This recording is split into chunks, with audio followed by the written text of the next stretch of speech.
وقتی که عشق نیست. وقتی که عشق نیست، تو گویی که هیچ نیست.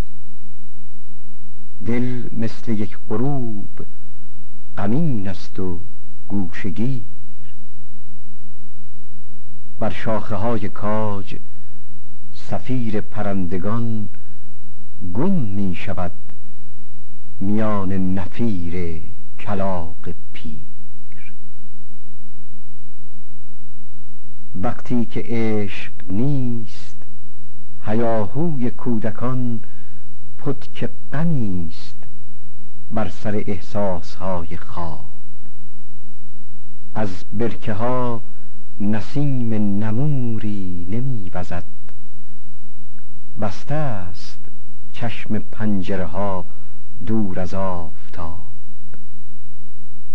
وقتی که عشق نیست، سکون سایه گستر است، پای کسی به گرد سواران نمی رسد.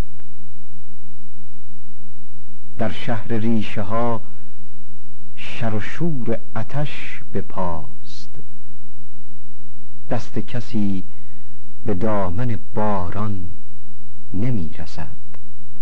وقتی که عشق می رسد از پشت قصه ها، با کوله باری از نفس گرم زندگی، دیگر سری به جیب تعقل نمی رود در خشک سال عاطفه از شرم زندگی. وقتی که عشق می رسد از جاده افق، هم طبع با طبیعت بارانی بهار، من می شوم کویر آتشناک زندگی، او می شود نوازش دستان جویبار.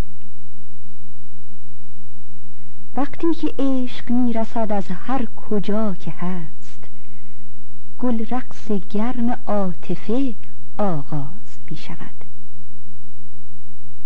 از چشم سینه چشمه خورشید می دمد، پای ستاره ها به زمین باز می شود. در این بهار سرخ که گل کرده شور و شوق، در نغمه های عاطفه بار پرندگان، با عشق هم سفر شده ایم و روانه ایم تا وسعت کرانه سرسبز کهکشان.